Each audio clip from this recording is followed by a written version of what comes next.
반갑습니다. 7월 12일 화요일 아침, 오늘 하루도 하나님을 찬양함으로 하루를 시작하고 또 주님께 감사함으로 하루를 마무리하는 복된 하루 되시기를 바랍니다. 기도하겠습니다. 주님, 오늘 아침에도 해가 뜨게 해주시니 감사합니다. 무더위지만 아침 저녁으로 선선한 바람 느끼게 해주셔서 감사합니다.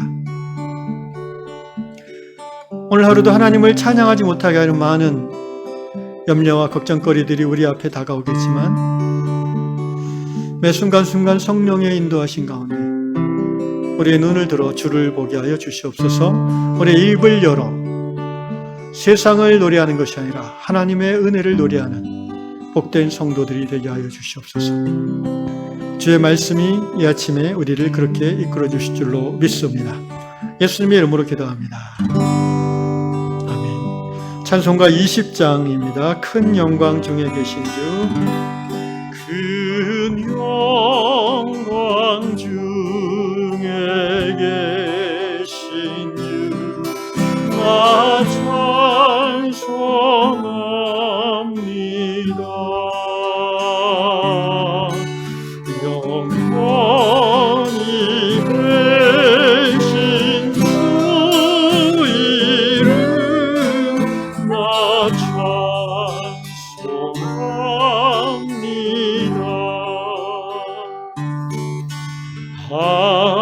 한없이 크신 능력을 나 찬송합니다. 참되고 깊은 하며 나 찬송합니다.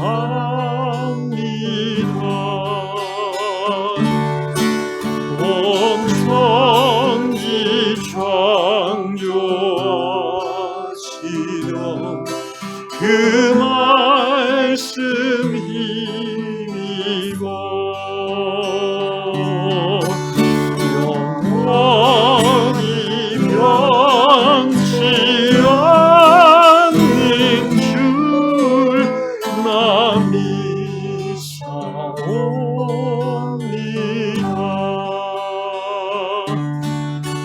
그 온유하신 준성 날 불러주시고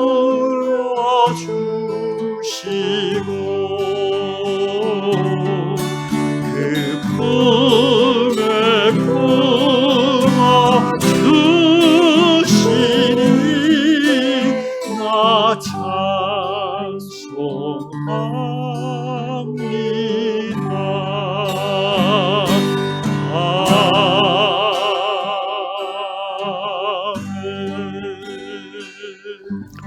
네, 오늘 하나님께서 주시는 말씀 시편 69편 30절 한 절 읽겠습니다. 시편 69편 30절입니다. 내가 노래로 하나님의 이름을 찬송하며 감사함으로 하나님을 위대하시다 하리니. 아멘. 시편 149편 1절 한 절 더 보겠습니다. 시편 149편 1절. 할렐루야, 새 노래로 여호와께 노래하며 성도의 모임 가운데에서 찬양할지어다. 아멘. 오늘 다락방 이야기는 미국 노스캐롤라이나 주에 사시는 로버트 라신 형제의 기고글입니다. 형제는 몇 년 전에 교회에서 찬양팀으로 이제 섬기던 적이 있습니다. 그런데 형제는 음악적 재능이 별로 많지 않은가 봐요. 그래서 어떻게 찬양팀을 하게 되는지는 모르겠지만 어쨌든 그 사람들 앞에서 찬양팀으로 노래하는 게 굉장히 좀 부담스러웠다고 합니다. 음악적인 감각도 별로 없고 또 찬양을 잘 알지도 못해서 이렇게 처음 들어보는 이 노래를 막 연습해서 사람들 앞에서 내가 왜 이걸 불러야 되지? 잘 이해할 수 없었지만 어쨌든 찬양팀을 계속 했다고 합니다. 그러던 어느 날 성령께서 형제에게 깨달음을 주셨어요. 형제가 부르는 이 찬양의 대부분이 그 가사가 성경의 말씀으로부터 나오는 거고 또는 오래된 찬송가의 그 내용을 통해서 새롭게 이제 편곡되거나 하는 그런 노래들인 것을 깨닫게 됐어요. 무슨 말이냐면은, 결국 찬양이 노래가 음악이 아니라 음악 이전에 하나님 말씀을 고백하는 거구나, 라는 거죠. 그런 의미에서 형제는, 찬양이 그런 의미가 있구나라고 깨달았습니다.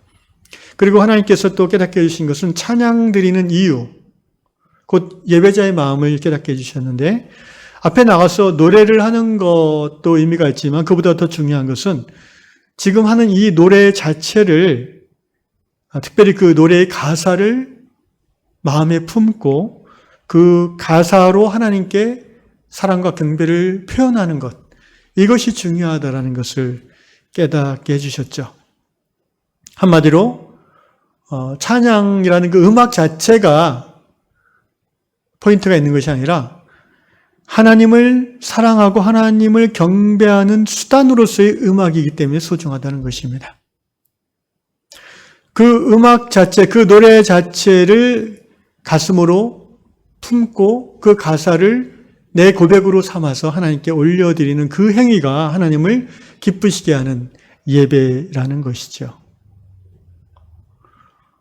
이 로버트 형제의 깨달음은 예배학적으로도 굉장히 중요한 깨달음입니다. 그리고 성경적인 깨달음입니다. 우리가 주일 예배 시간에 악기를 연주하고 또 노래를 하는 근본적인 이유는 하나님을 찬양하고 높이는 데 있습니다. 오늘 시편 69편 30절 말씀처럼 내가 노래로 하나님의 이름을 찬송하며, 노래로 하나님의 이름을 찬송하며, 하나님의 이름, 하나님 존재 자체죠. 내가 노래함으로 하나님을 찬송하며 감사함으로 하나님을 위대하시다 하리니, 이렇게 고백하지 않습니까? 여러분, 찬양과 감사는 하나님의 뜰에 들어가는 지름길이라고 합니다.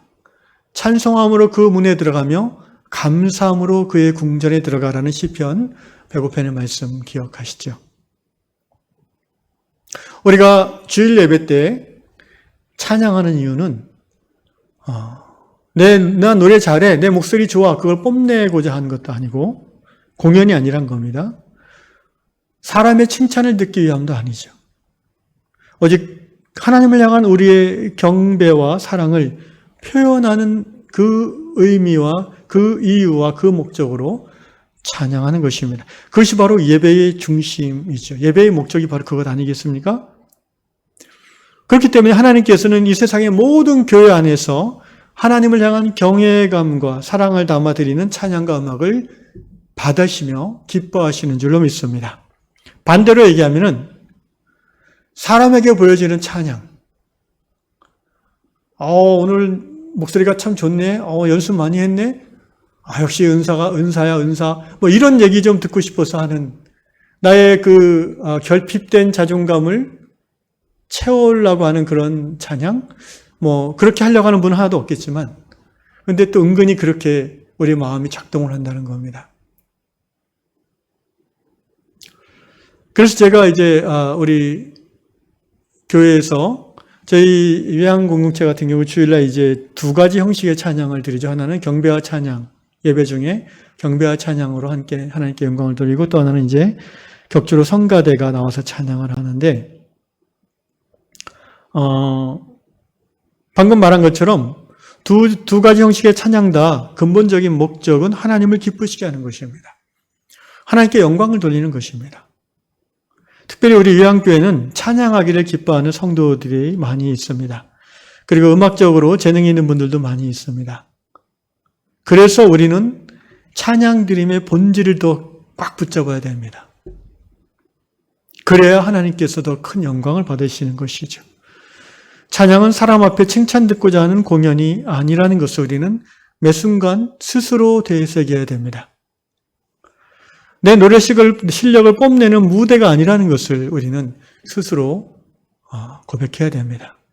찬양은 하나님의 사랑과 은혜 가운데 구원 얻은 성도들이 나를 구원하신 그 하나님의 위대하심과 사랑하심에 감격하여 그분을 높이며 그분께 나의 마음을 드리는 그런 예배의 중심이기 때문입니다. 그래서 제가 작년과 다르게 올해부터 예배 안으로 경배와 찬양을 집어넣은 것입니다. 준비 찬양이란 개념은 성경에 없습니다. 찬양은 해도 되고 안 해도 되는 것이 아니에요. 차라리 예배 가운데 설교는 안 해도 됩니다. 그냥 말씀을 읽고 끝내도 돼요. 과거에 그렇게 했던 교회들도 많아요. 정통교회 중에. 지금도 그런 교회들도 있습니다. 그런데 찬양은 빠질 수 없습니다.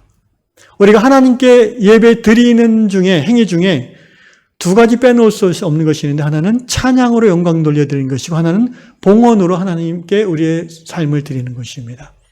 이 두 가지가 우리가 하나님께 드릴 수 있는 가장 확실한 예배의 행위인 거예요. 설교 말씀을 통해서 은혜를 받는 것이 예배의 중심이 아니라는 겁니다. 우리 요한공동체가 이 예배의 중심을 모든 성도들이 깊이 공유하는 그날이 속히 올 수 있기를 바랍니다. 그때가 되면 설교를 안 해도 될 것입니다. 또는 돌아가면서 설교를 할 수도 있을 것입니다. 그냥 여기 올라와서 말씀을 구약의 역사서의 말씀, 시편의 말씀, 예언서의 말씀, 신약의 복음서의 말씀, 서신서의 말씀을 한 장씩 쭉 읽어요. 한 15분 걸립니다. 그걸로 설교를 대체할 수도 있어요. 그런데 찬양은 뺄 수 없는 것입니다. 예배 드림 자체가 나를 위한 것 이전에 하나님께 영광을 돌리는 가장 본질적인 행위이기 때문에 그렇습니다.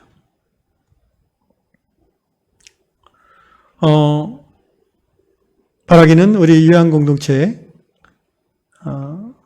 성가대로 찬양하든 경배와 찬양으로 하나님께 영광 돌리든 우리가 매번 모일 때마다 드리는 우리의 찬양을 통해서 우리 하나님께서 큰 기쁨을 받으시기를 축복합니다. 더 나아가 찬양을 드리는 우리들이, 형제님도 그 얘기를 잠깐 좀 저와는 다른 형식으로 하지만, 그러니까 찬양 드리는 게 중요한 이유 중에 하나가 그 찬양곡에 들어있는 성경의 진리, 하나님에 대한 진리 있잖아요. 그거를 우리가 캐치하고 그것을 내 것으로 받아들여서 나의 고백으로. 그러니까 찬양은 제일 좋은 게요, 외워 부르는 게 제일 좋아요. 외워 부르는 거. 할 수 있으면 찬양도 주중에 주보로 2, 3일 전에 알려드려서 다 외우게 하고 싶어요.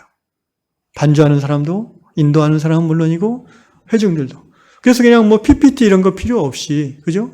우리 몇 명 모인다고 맨날 PPT하고 방송하고 그러는데, 제가 개인적으로 가장 황홀한 예배의 기억은 언제냐면은, 그냥 하나님을 경외하는 친구들끼리 모여서 밥 먹고 수다 떨다가, 우리 예배하자. 그래서 옆에 있는 예배실 들어가서 그냥 제가 인도하지만 준비한 것도 없잖아요. 근데 그냥 기타를 잡으면 성령께서 주시는 그런 곡들이 떠올라요. 그럼 같이 하면은 거기서 바로 그냥 사부로 나오기도 하고, 또는 거기 찬양하다가 바로 이제 기도로 들어가기도 하고. 예. 여러분, 우리 위안 공동체에도 이런 굉장히 깊은 예배를 드릴 수가 있어요, 사실은.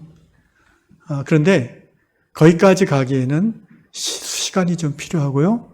왜냐하면 여러분들이 그런 신앙, 그런 교회 생활을 이전에 별로 해보지 않으셨기 때문에. 그리고 사실 저는 그것들을 누리지만 저와 함께 여러분이 그것을 누리기까지는 많은 좀 시간이 더 필요한 거죠. 언젠가 찬양만으로 모든 성도들이 하나님을 경험하고 또 만족하며 기쁨으로 예배드릴 수 있는 그날이 꼭 올 수 있을 줄로 믿습니다. 그렇다고 설교가 중요하지 않다는 것은 아니고요. 예, 제 말씀의 의미를 충분히 이해하셨을 줄로 압니다. 마지막 한 가지 좀 뭐라고 할까요? 팁으로 말씀드리자면, 제가 저는 이제 보통 다른 목사님들과 다르게 이제 찬양 인도도 하잖아요. 사실은 이것도 제가 하는 사역 중 굉장히 중요한 부분이고 또 부담이 되는 부분이기도 합니다. 그런데 또 한편으로는 좋아하는 부분이기도 합니다. 왜냐하면은 다른 사람이 찬양 인도를 하게 될 때는 제가 전하는 설교 메시지와 찬양이 깊이 연관되기가 쉽지 않아요. 드물게 연관될 때가 있어요. 그건 정말 성령께서 또는 그 찬양 인도자가 정말 기도를 깊이 하면서 저와의 영적 주파수를 맞출 때죠. 성령 안에서.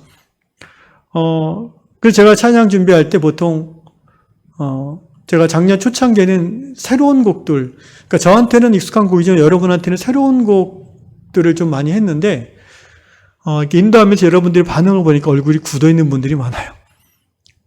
그러니까 뭐죠? 이건 나 모르는 노래인데 왜 목사님 이걸 하시지? 라는 그런 표정인 거예요. 물론 많지는 않아요, 그런 분들이. 그래서 제가 점점 부담이 돼요, 이제 새 노래를 하기가. 그래가지고 자꾸 저도 이제 여러분처럼 늘 익숙한 찬송으로 편하게 가려고 하는 그런 유혹을 받습니다. 오늘 시편 149편 할렐루야 새 노래로 여호와께 노래하며 선포하고 있지 않습니까? 여러분 익숙한 것에 안주하려는 것은 그게 젊은이의 특징이에요? 늙은이의 특징이에요? 늙은이죠.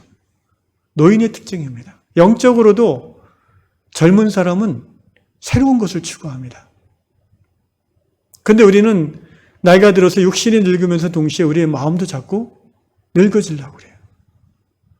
그러나 분명히 성경은 말합니다. 겉사람은 후패하나 속사람은 매일매일 새로워질 수 있는 존재가 바로 그리스도인이라고 말입니다. 제가 보통 한 달에 한 12곡 정도를 하면은 그 중에 한두 곡 정도 새 곡을 요새는 하는 것 같아요. 새 곡이라보다 여러분이 잘 익숙하지 않은 곡. 이제 이렇게 말씀을 전했으니까 앞으로는 좀 더 많은 새 곡을 하려고 합니다. 그래서 여러분 새 곡이 딱 내가 모르는 곡인데 나오면은요 그때부터 일부러 기뻐하십시오. 얼굴을 기쁜 표정을 하고 기대를 하십시오. 인도자를 기대하는 게 아니라 하나님을 기대하시라는 거예요.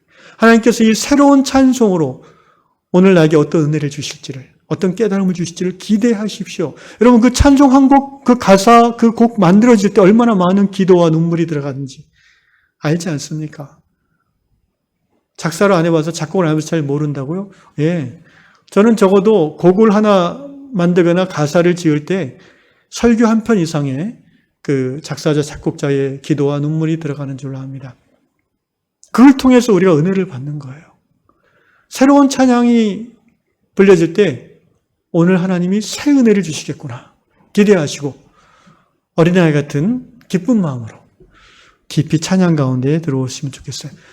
자기가 처음 듣는 찬양이라면요 굳이 따라 안 하셔도 돼요. 처음부터 그 노래하는 거 그 행위 자체에 막 마음을 쏟을 필요가 없어요. 누가 옆에서 감시하는 것도 아니잖아요. 그냥 들으세요. 인도자가 하는 찬양을 들으세요. 그리고 그 가사를 통해서 하나님이 뭘 말씀하시는지를 집중하세요. 그러다가 제가 새 곡인 경우는 자꾸 반복을 하려고 합니다. 어떨 때는 여러분의 분위기에 압도돼서 빨리 끝낼 때도 있지만 이게 제가 제 연약함이고 그거는 원래는 여러 번 반복해야 돼요. 새 곡은. 반복할 때 여러분이 두세 번 한 다음에 따라오시면 되는 거예요. 아침부터 너무 좀 솔직한 얘기를 해서 부담 가질지 모르겠지만 하나님의 은혜 가운데 잘 소화하시고 우리 위한 공동체가 정말 찬양함으로 하나님께 영광 돌리고 찬양으로 은혜 받고 찬양 안에서 하나 되어지고 찬양만 하면서도 마음의 모든 근심과 돌덩이들이 다 녹아내려지는 그래서 새로운 분들이 우리의 찬양 가운데 들어왔을 때의 성령의 기름 부으심과 역사하심을 깊이 느끼는 실제 제가 그랬습니다. 제가 이 교회 처음 재작년에 계단에 올라올 때 이 찬양 소리를 듣고 가슴이 뜨거웠던 기억이 납니다. 제가 이 자리에서 설교하기 앞서서 준비 찬양 그때 하는 걸 다시 동참하면서 마음에 울림이 있었어요. 저 같은 찬양의 어떤 그 전문가뿐 아니라 모든 하나님의 자녀들이 우리 위안 공동체 안에 들어와서 찬양할 때에 그 깊은 하나님의 은혜를 경험하기까지 우리의 예배와 우리의 찬양이 성장할 수 있기를 주의 이름으로 축복합니다. 기도하겠습니다. 찬양받기에 합당하신 하나님께 감사와 영광을 드립니다. 우리의 삶의 모든 순간에 하나님은 찬양을 받으시며 영광을 받기에 지극히 합당하십니다. 특별히 위안 공동체 안에 하나님을 찬양으로 경배하기를 기뻐하는 사람들을 모아주심을 감사합니다. 주님, 우리의 찬양이 하나님께 드리는 예배의 중심이 되게 하여 주옵시고 우리의 찬송이 하나님의 전에 상달되어지는 기도가 되게 하여 주옵소서. 찬양하며 그 가사와 그 곡조를 통해서 성령의 기름 부으심을 경험하게 하시고 하나님을 알게 하시며 하나님의 뜻을 깨달아지는 은혜의 예배 시간 되게 하여 주시옵소서. 새로운 찬양을 하며 두려움 없이 오히려 기쁜 마음으로 하나님의 은혜 주심을 기대하고 사모하는 성도들 되게 하여 주옵소서. 그리하여 우리가 함께 예배 중에 찬양할 때에 하늘의 천군 천사들이 이 찬양에 함께하고 하나님의 영광이 이 전 가운데 크게 임하는 놀라운 하나님의 은혜의 역사를 보게 하여 주시옵소서. 예수님의 이름으로 축복하며 기도합나이다. 아멘.